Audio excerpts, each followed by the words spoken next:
Good morning, student. Today, AGR 204 for Farming System and Sustainable Agriculture. In this course, today we are going to discuss about the major cropping system prevailing in India and Tamil Nadu. What do you mean by the cropping system and what do you mean by the cropping pattern?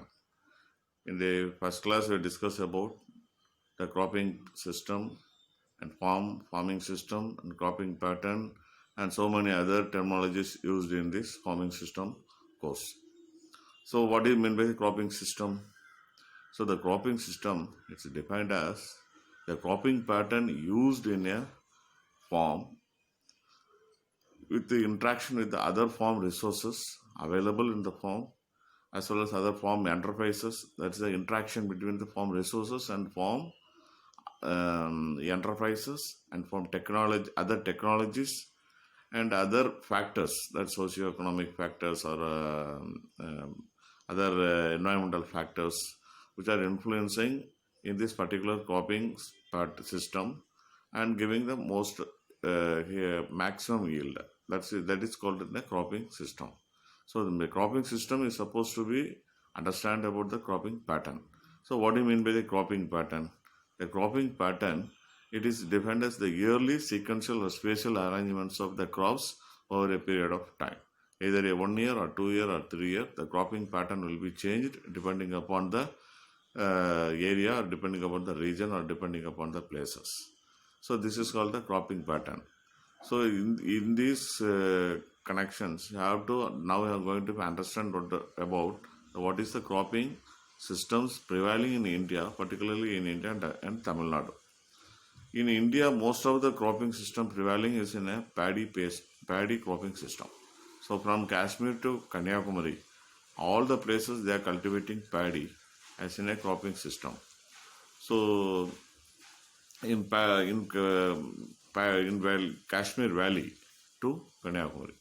In Kashmir Valley, in the rice followed by the Indian mustard. They are cultivating the rice valley and rice and Indian mustard cultivated. In Jammu region, what they are going to cultivate na rice, wheat, sorghum.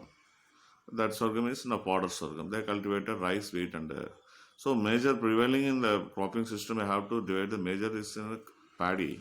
The paddy cultivated either from top to bottom of India. At the same time, major the wheat cultivated of the south, north and northeast region only, not for in south India. At the same time, the paddy cultivation is more in South India compared to the other part of in India. So these are all the major idea about what the cropping systems available in India. This cropping system is depending upon it's differ from the area to area. They're based on the water availability or better based on the regions. So the arid regions or semi-arid regions, whatever it may be. So in the dry land, the cropping pattern system is differ. Where the irrigation facilities available, the cropping pattern or cropping system will be differ. Where the garden land area, the cropping pattern is differ. So in the dry, anyhow, what the farmers going to be cultivate, the cropping pattern in a sequence manner, either the first they have to cultivate the cereal crop followed by the leguminous crops. Already we discussed in so many classes, the cereal followed by the pulses will supposed to be give the more income for the farming community, farming systems. Why? The cereal is a non-leguminous crops and the pulses is a leguminous crops. So the land fertility, nutrition management and all other factors will be supporting to farming community to get a better yield. So the rice followed other crops is the predominant or prevailing cropping system in all over the India. Particularly in North India or Northeast India, wheat followed by the other crops in a major cropping system in cropping systems. So the rice followed by pulses, rice followed by black gram, rice followed by green gram, rice followed by groundnut, rice and cotton, rice followed by the Bengal gram, whatever it may be. So these are all it's the availability of the water in the particular area. The cropping system may be differ from each and every cases. So in this course, in this lecture, I have to discuss what are the prevailing systems available in the cropping pattern, cropping systems throughout the India. In these cropping systems, the year-wise you have to vary. The first year, one crop will be cultivated. 1 year, one crop, 1 or 2 crops will be cultivated. In some area, once in 2 years they change their cropping pattern. Once in 3 years the cropping pattern will be changed. So the cropping sequence or durations yield also differ from the different cropping patterns prevailing in our Indian culture. So in this lecture notes, I have to given the details about the different cropping regions in our India and what they are cultivating, what their cropping pattern is there, and in elaborate manner, and how to discuss about the what are the cropping patterns available in Tamil Nadu also. In Tamil Nadu, in each district having a different patterns. So, for example, in South Tamil Nadu, that is in Kanyakumari, Thuthukudi, Tirunelveli, and other places, and the entire part of up to Madurai, the cropping pattern will be differ.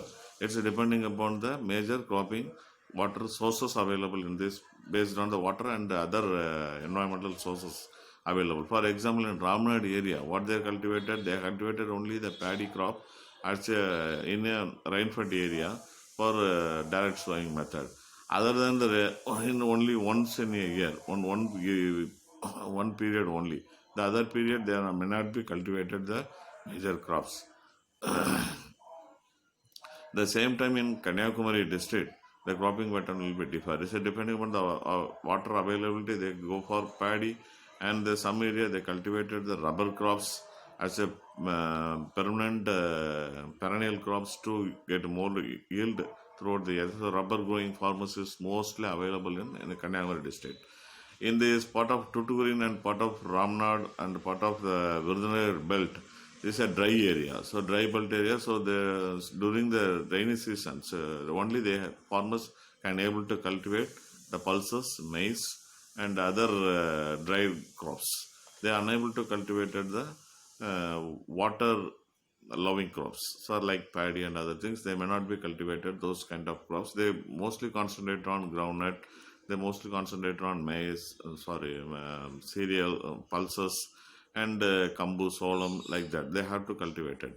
In our Coimbatore and other belt area, the coconut farmers is more. So the coconut is a cropping pattern in that particular area. The farmers can cultivate the coconut as a major crops. So like that, in all over the Tamil Nadu, they have to cultivate it, particularly in Kaveri Delta. That's in Tanjore and other Kaveri area. They cultivated paddy first crop, followed by the paddy, and followed by the any pulses. This is our fodder sorghum, like that they cultivated. And most of the places in Tamil Nadu, they have to follow a single crop and followed by other pulses or whatever it may be.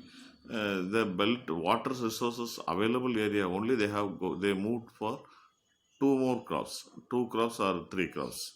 So in dry area they cultivated only one crop as a single crop cultivation, and other places where water sources available they go for two crops or three crops. So in this course, in this lecture, I have to clearly understanding about what are the cropping system, what are the cropping patterns prevailing in India as a whole, and as a Tamil Nadu, what are the cropping pattern, what are the cropping systems available. So each district, I given in these notes clearly understand each district what is the cropping pattern, what is the cropping system. So please go through the notes, and you have to little bit understand about what are the cropping pattern systems available in our district and in our nearby district, and where is our cropping is more, cropping area is more, our cropping into agriculture system is more. Have to little bit understand about the cropping pattern. It will help to understand what are the prevailing cropping system or patterns all over the India and all over the Tamil Nadu. Please go through the notes and please try to understand this concept. If you have any doubt, please call me. With this, I close this lecture, and please submit the question and answer before the next theory class. Bye.